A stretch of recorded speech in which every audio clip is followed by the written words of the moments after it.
Love, Light, and Blessings. Melchizedek Truth Principles by Frater Achad. Pathways of the Soul.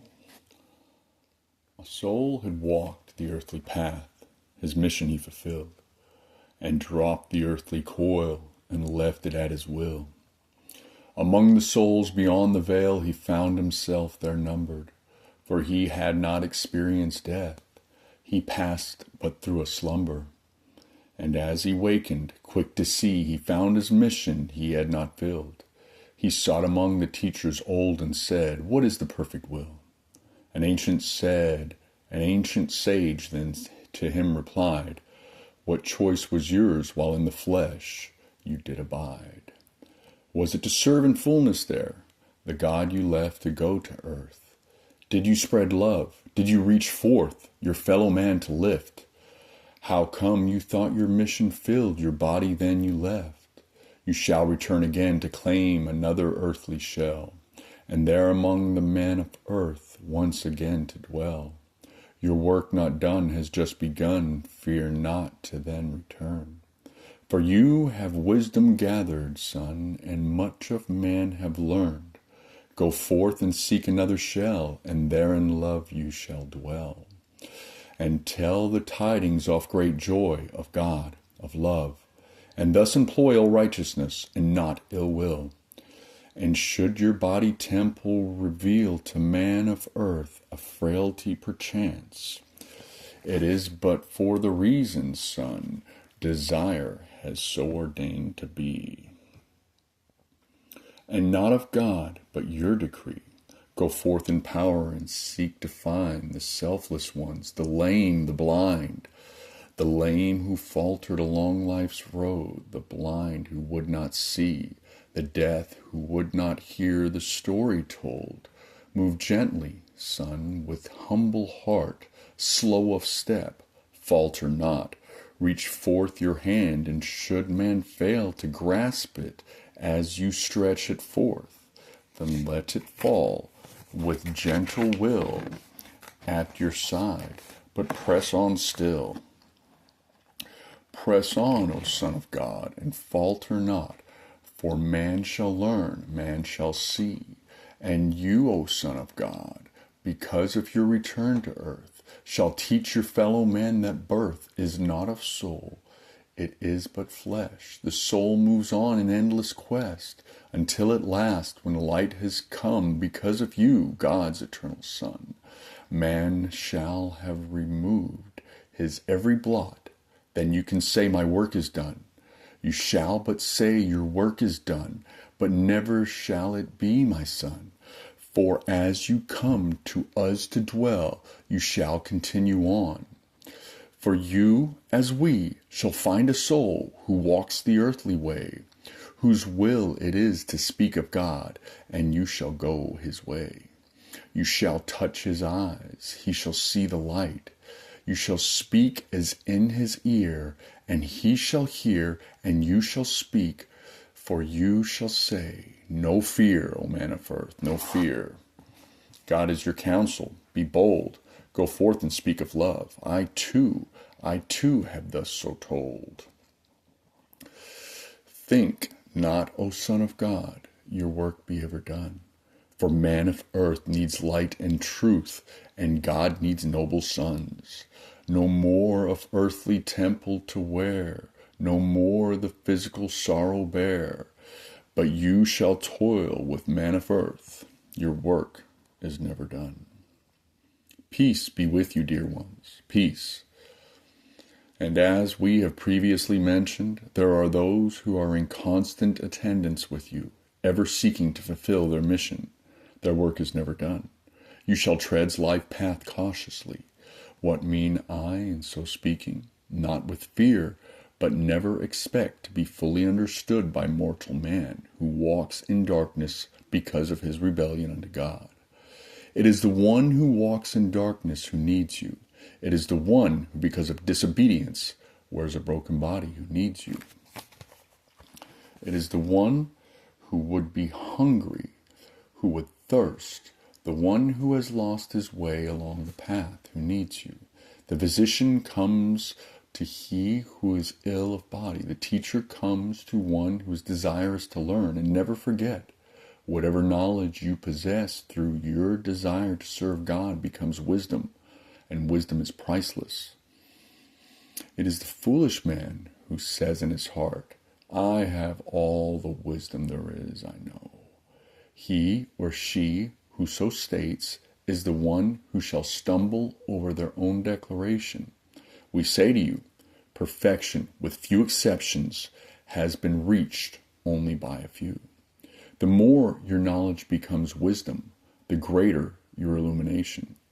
Dear hearts, you shall always find a place wherein you may share your wisdom.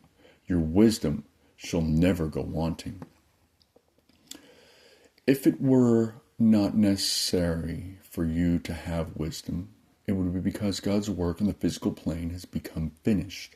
As long as man continues to make mistakes, as long as man continues his disobedience to God, and that is the greater mistake, as long as man forgets from whence his all of everything has come, man needs guidance. You have encountered many so afflicted. Do not become dismayed, for when you tenanted your previous physical habiliment, you left it by the wayside because you felt your work was finished. Why did you feel your work was finished? Because you felt self-sufficient. But as you returned to be numbered among, and I say returned from the place from whence you came, to become numbered with the celestial hosts, you found that you had left unfinished business.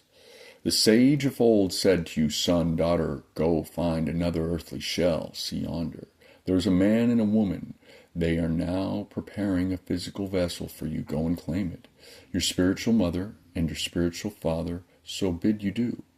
And as you claim the body that they are preparing for you, you shall learn to call them mother and father. But do not forget your spiritual parentage, for were it not for your spiritual parentage, you would not be. Go back to earth. Move among your fellow men. Tell them the story of light, life. Tell them the story of love, the greatest power of God, love. Tell them that strife among men never brings conquest. Tell them the story of love, and in love there is no selfish conquest. Tell them, son and daughter, return to earth, and tell them, for their physical time is wasting. It wastes because they are wasting it. Knock upon the door to their hearts, while there is yet time for them to hear, lest they too leave an unfinished pattern. Here you are numbered among your fellow men. You have always been with them. You do not recognize them? Is it not strange? Why do you not recognize them? For the reason and when you moved with them before, they were clothed in another habiliment. Do not be confused. Man of earth endures no trial but what he has earned. Man meets no man of earth but whom he has met before, and whom he shall meet again and again until his portion of life's pattern is finished. Do not worry. Do not fret, dear hearts. You shall find a place to rest your cross, and it shall not be on an ignominious hill of Golgotha. You shall place it in the fullness of God's eternal light. Where is your cross? Where do you carry it? Where is its shape and likeness? It is but your physical body, that is your cross. Behold your shadow, or shall I make it definite for you? The shadow of your earthly temple. Stretch forth your arms, and what do you find? The shadow of the cross. God's light casts no shadow. God's light swallows up the shadow, dear hearts. How? It is this wise. God's light dispels all physical chaos, all physical strife. God's light cleanses and purifies man's thinking. There is no shadow in God's light. As you stretch your physical hands forth and see the shadow of your cross formed by your outstretched arms, your physical body, you shall say, O cross of flesh, you no longer crucify me. I am the resurrection and the life. I am God's child. You deceive me no more, O physical cross. I no longer hang upon you. I am free. You, O physical cross, are now subservient to me. And ere long you too shall be dissolved. Unto the elements from which you came, I have arisen. Truly the Father and I are one. I've experienced Gethsemane. I have experienced life over death. I live. Dear hearts, now you speak those words to your physical cross. You are the resurrection. You are the life. Why do you become disturbed? Why do you become overwrought? Why do you become a part of those who do not understand? You can never help man in his darkness by becoming a part of his limited understanding. How shall you help him? Indeed, you are to help him. You help him in greater measure by not becoming part of his chaos, than by, through sympathy, becoming submissive to it. For mind you well, the Master of Masters never expressed sympathy, compassion. Love was the watchword of the Galilean, never sympathy. Sympathy is but a physical attribute and born out, and I am going to be rather frank, born out of inquisitiveness of the 5 physical senses. We leave this truth with you. Love brings about the perfect analysis of life. Compassion heals. Every seeming obstacle which gives this appearance to you as you walk along the physical path is but a reflection of past experiences. And as you learn, dear hearts, as you learn through love to life, you not only lift another, but you lift yourself. You spiritually can never become confused. Now mind you that well. You spiritually can never become debased. You spiritually never know weariness. What becomes weary? What becomes debased? Ah, dear hearts, man's mortal thinking, therein lies confusion. You are spirit now, as you have always been, as you shall always be. And the reason that you are wearing the present physical body is because you are here on unfinished business. And how are you to remain unencumbered from the chaos created by those who are of lesser understanding than yourself? Well, in this wise, let your divine intelligence, which is your perfect mind, which is God mind, spiritualize your intellect. Intellect is but mortal, you know, and it is the composite of the desire created by the 5 physical senses. It is that which must be spiritualized.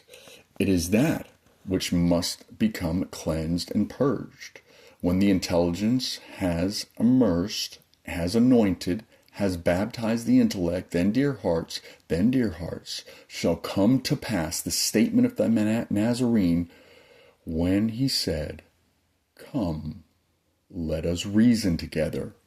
For remember, there is a serpent of wisdom that is the all-knowing intelligence of God, and there is a serpent of deception that is born out of the weakness of the intellect. The serpent of wisdom shall devour the serpent of deception, for it is the serpent of deception that grovels upon its belly in the dust, but not the serpent of wisdom.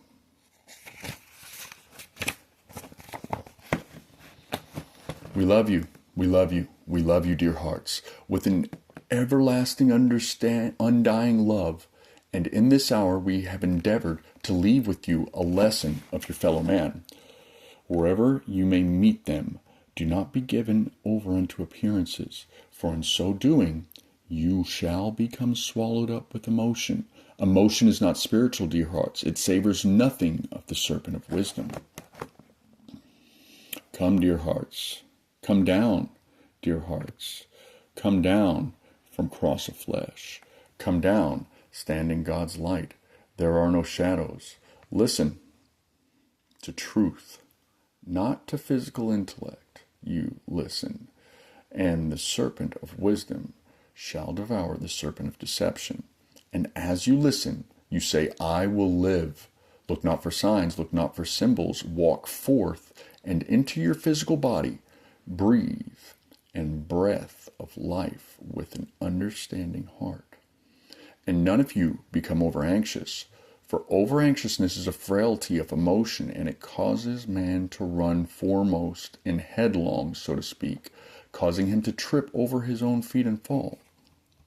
It will put him down, often on the limb that he is sawing off. Continue to speak truth to the physical cross, for it, remember, it is a tree. It shall bud. It shall leaf forth. It shall bloom. How? With strength. It shall no longer persecute and crucify you. It shall serve you as you so intended it to serve you, as the earthly vehicle which shall carry you among men of earth. Through it you shall serve your God, speaking the message of love. Love, light, and blessings.